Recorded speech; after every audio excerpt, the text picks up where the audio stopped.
میم کیسی ہیں آپ؟ میم آپ کب سے یہاں پر ہیں؟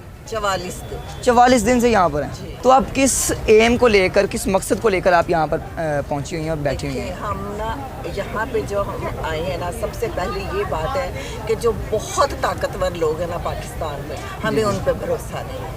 ہم اپنا لیڈر کو نا ان کے رحم و کرم پہ نہیں چھوڑ سکتے. ہم اس یہ نہیں ہے کہ ہم نے کوئی بم باندھے ہوئے ہیں کہ ہم حفاظت کر لیں گے, لیکن یہ ہمارے دل کی تسلی ہے جس کی وجہ سے ہم بیٹھے ہوئے ہیں کہ پہلے یہ ہمارے ساتھ ڈیل کریں تو پھر آگے جا سکتے ہیں.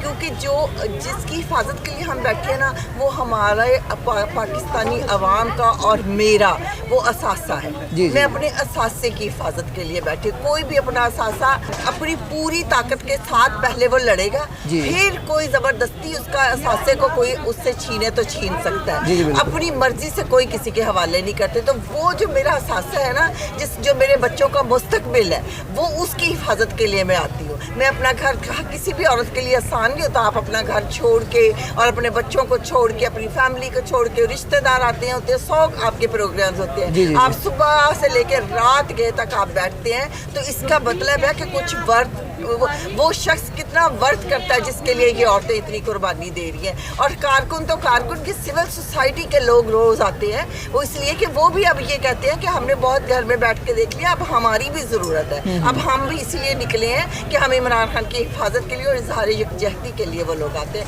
کل آپ نے دیکھا کتنا ظلم کیا, پرسوں لوگ ایک بچہ مار دیا جو کہ ایک اسپیشل چائلڈ تھا, اور 2 بچے, اور دوسرا اور اس کے بعد پہلے انہوں نے 25 مئی کو کیا کیا. یہ کیا انسان ہے؟ ان کے گھر میں کیا بچے نہیں ہیں؟ ان کے کیا بچے مریں گے نہیں؟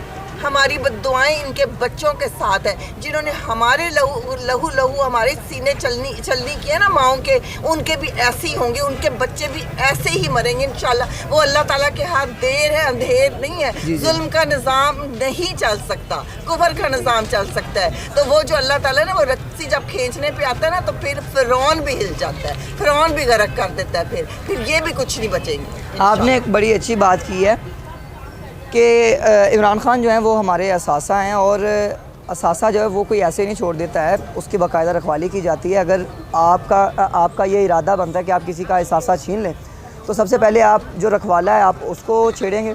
اگر آپ اس کو راستے سے ہٹانے میں کامیاب ہوتے ہیں تو پھر آپ اثاثے تک پہنچیں گے. جی میم, آپ یہاں پر کب سے ہیں اور آپ کیا کہنا چاہیں گے؟ ڈے فرسٹ سے یہاں پہ ہوں, اور میں داتا گنج برکس ٹاؤن میں وائس پریزیڈنٹ. ٹھیک ہے. اور میرا نام سائمہ عباس ہے. جی. ایاک نعبد و ایاک نستعین. ماشاءاللہ. میں جو ہے نا ہمارے چیف جسٹس صاحب, جی ہائی کورٹ اور چیف جسٹس سپریم کورٹ صاحب, ان سے نہ میں اپیل کرنا چاہتی ہوں پرسوں کے واقعے کے بعد خاص طور پہ. ٹھیک ہے. اور میں ان کو بتانا چاہتی ہوں کہ ان کی جو کورٹس ہیں یہ کورٹس آف لا نہیں ہیں, ان کے قانون میں ہاتھ باندھے ہوئے ہیں. یہ کورٹ آف جسٹس ہیں, ان کے اختیارات وسیع و عریض ہیں. بالکل. یہ کیسے ہو گیا کہ ذل شاہ علی بلال کو پولیس والوں نے مار کے ساری دنیا کے سامنے ڈنڈے مار کے تشدد کر کے اس کا قتل عام کیا ہے. ٹھیک ہے. اس کا قتل کر دیا گیا ہے.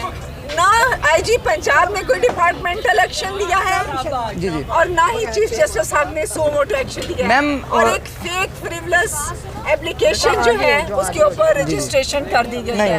میں قانون کی بات کر رہی ہوں, میں عام بات نہیں کر رہی, میں ہسٹری بیان نہیں. میم آپ مجھے یہ بتائیے کہ جو علی بلال نام ہے ذل شاہ, ان کا جو قتل ہوا ہے وہ پولیس کسٹڈی میں ہوا ہے. تو میں اپیل کر رہی ہوں چیف جسٹس صاحب سپریم کورٹ سے کہ آپ کے وسیع و عریض اختیارات ہیں, اور اس فیک فریولس جو رجسٹریشن ہے FIR ہے, اس کو کینسل کریں, اور پولیس والوں کے خلاف 182 کی کارروائی کی جائے جنہوں نے جھوٹی FIR عمران خان ہمارے قائد اور کارکنوں کے خلاف کر دی گئی ہے.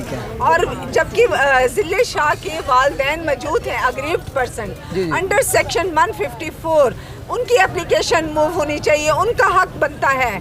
یہ گنڈا گردی ہے, یہ پولیس گردی ہے.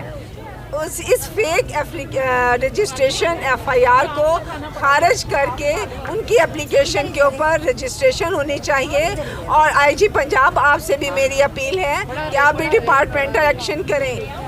آئی جی پنجاب صاحب, آپ کے بھی بیٹے ہیں, اپنے بیٹوں کی ماں سے پوچھیں کہ اگر ان کا کوئی بیٹا حق کی آواز اٹھاتا ہے تو کیا اس کو ڈنڈے مار کے مار دیا جائے, اس پر کیا بیتے گی.